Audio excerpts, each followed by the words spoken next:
Hey everyone, it's Steve with another episode of Keep 'em Rollin'. Once again, to all my new subscribers, welcome, and to all my regular subscribers, thanks for being here. Today we're changing it up a bit. We're moving out of uniforms per se, and we're now moving into Russian equipment. So a lot of really fantastic things I get to share with you today out of this just absolutely amazing collection. So sit back and enjoy. Well, these rifles are the most commonly used by the Soviet Union during World War II.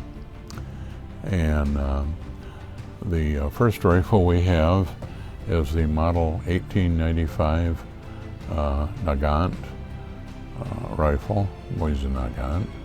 And this particular rifle was made in 1924, had an octagon receiver, and there was an updated version of this in 1930. They called it the 9130, and the Nagant itself was made up until that time. One interesting thing about this rifle, it was brought home by a U.S. sailor. He was a merchant marine, and they had just taken a bunch of supplies to Murmansk, and during the war, Lend-Lease type items they delivered, and the Russians that were there said that you need to take these supplies to St. Petersburg because they're in desperate shape there. So they rather forcibly loaded the cargo hold with a bunch of material, and the captain of the ship didn't really want to do this because it wasn't in their orders, and the Russians insisted that they do it, and the captain realized that the Germans were thinking about everything that was trying to get to St. Petersburg. So anyway, they decided to go back to England, and when they did, they unloaded the cargo, and they found all of these early Moise Nagant rifles, and so most all of the crew members took one as a souvenir, once they got back to England. So that's how it made it to the U.S. And the second rifle we have is the Moise Nagant sniper rifle. Has what they call a PU scope on it, and has a rather long bend down bolt handle, and this was the most commonly used sniper. However, they did use the SVT-40 as a semi-automatic version by some of the snipers too. This particular one was made in 1944.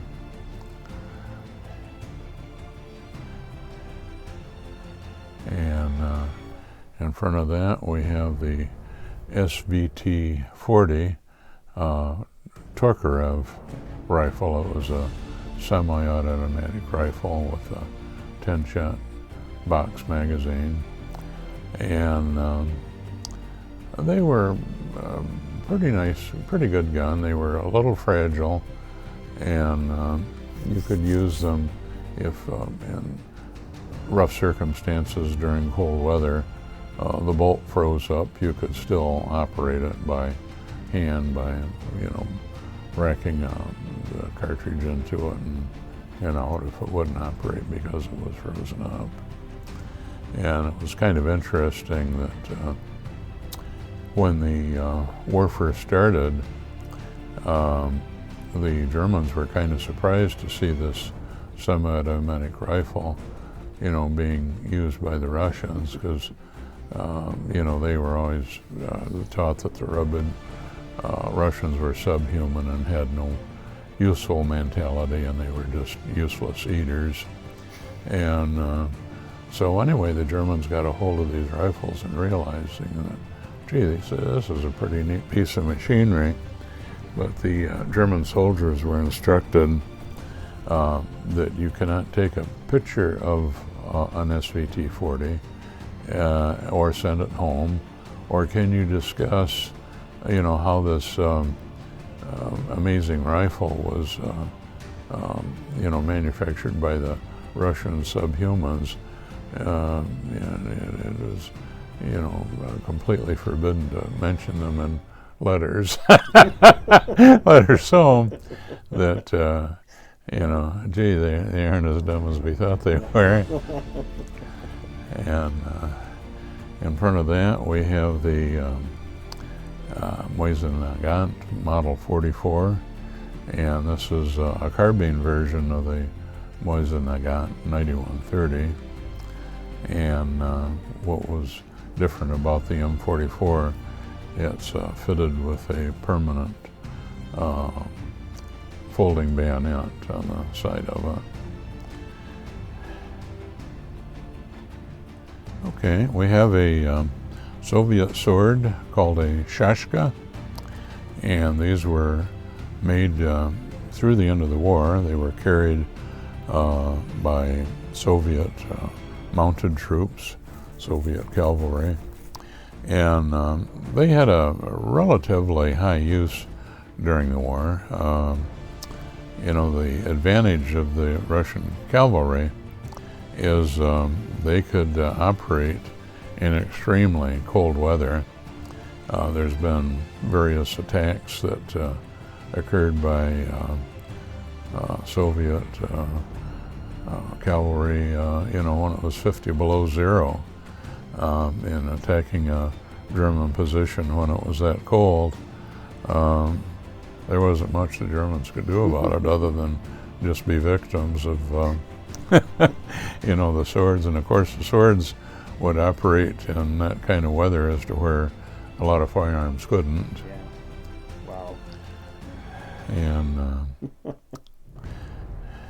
it also has a engraved seal of the Soviet Union at the top.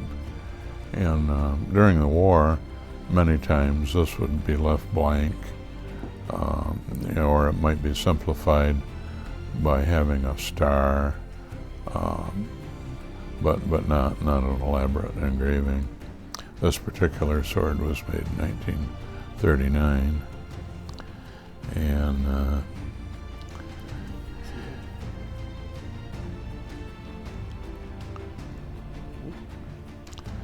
okay, we have a Tokarev rifle bayonet, and this was for the 1938 Tokarev, which is a little different than the SVT-40, and it's a much longer blade bayonet than what the later 1940 Tokarev rifle was. And here we have the Model 1940 SVT-40 Tokarev bayonet. It is shorter, isn't it? Mm-hmm. A lot shorter. And let's see, I'd like to do a little thing on the binoculars. These are trench periscopes here, but we have a pair of Soviet binoculars. These would be a pre-war variety, probably late 30s. I don't recall if these are dated or not. But the Soviets made optics that were as good as anybody else's, during the time. And we have a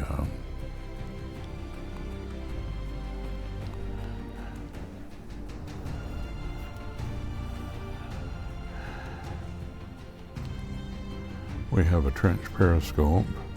This one is made in 1940. And has a grid in here that you could call in artillery strike if you get the coordinates.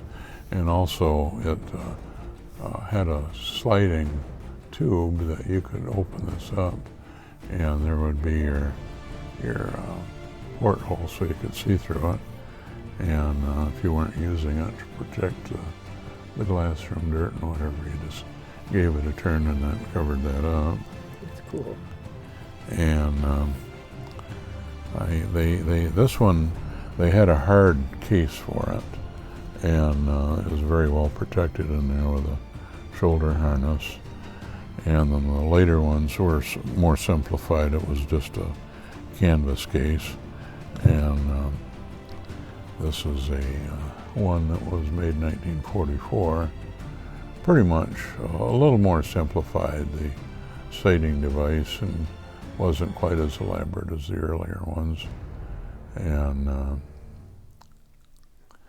so they were looking for ways to cut down on cost and get them out faster. So this was the example of the later scope.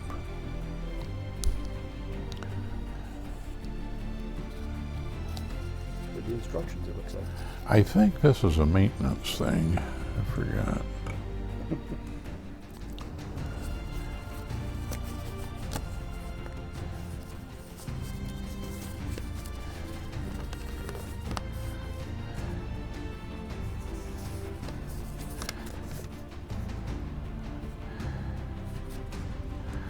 Oh yeah, it was last inspected in 1961. It was still in storage. Interesting. Mm-hmm.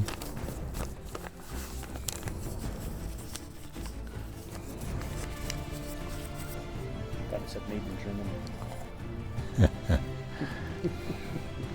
This is a Soviet cigarette case. It was given out in 1943 for, some kind of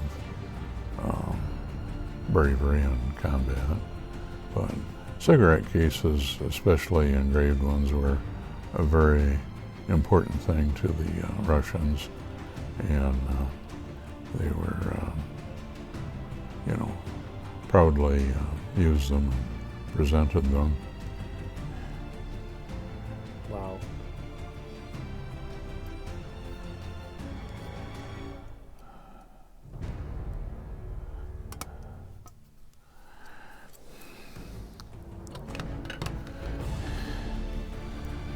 And let's see. I don't think that other stuff is worth.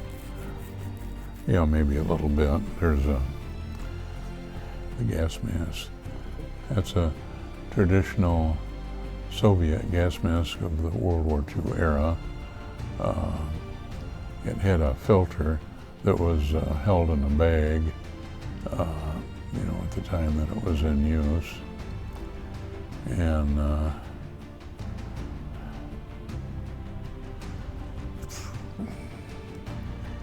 fortunately for everybody during the war, they didn't need to be used too much. And another pair of wartime binoculars.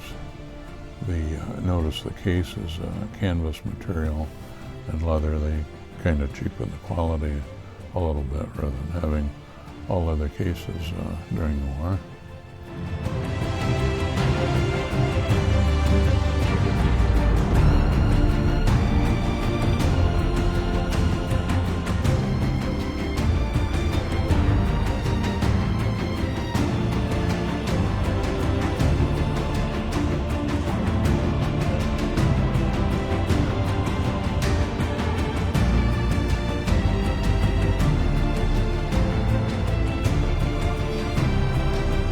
Left we have a Model 1935 Captain of Infantry rifles, and the helmet he's wearing is a Model 1928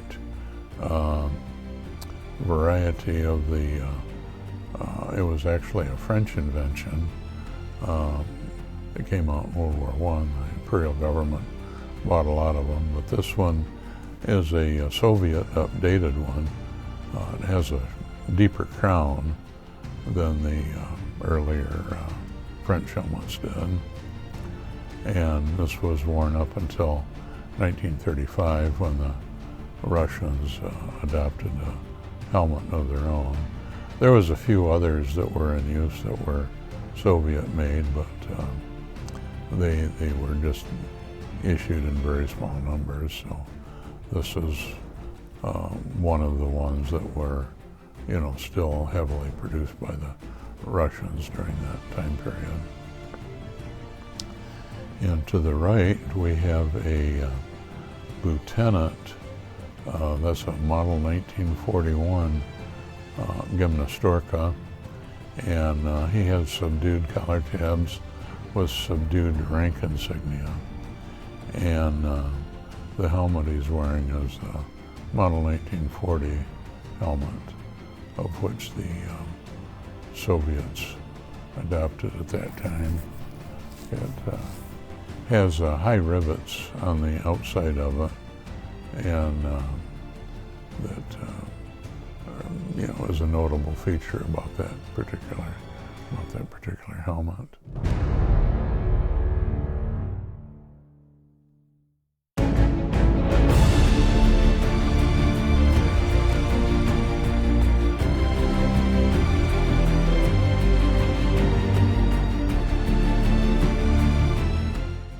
Well, everyone, I hope you enjoyed this video. This collection just keeps on giving and giving. It's truly amazing, and there's a lot more to come. And trust me, when I say a lot more, there's a lot more, and it's amazing stuff. We're going to be getting into the Americas, Germany, etc., etc. So stay tuned. And I want to point one thing out. All of the information that he is sharing, he is doing off of the top of his head. There are no notes that he's reading from, and that he is literally recalling that from memory. And I wish I could do half. Well, heck, I wish I could do 1/10 of what he does. Just recite that. I mean, it's amazing the knowledge that this collector has. So, on that note, I will have hopefully a recent pickup video. I have a few things in the works, so hopefully something will come of that. It's been a very slow year with all the craziness. But on that note, this is Steve reminding all of you to, well, stay safe and keep 'em rolling.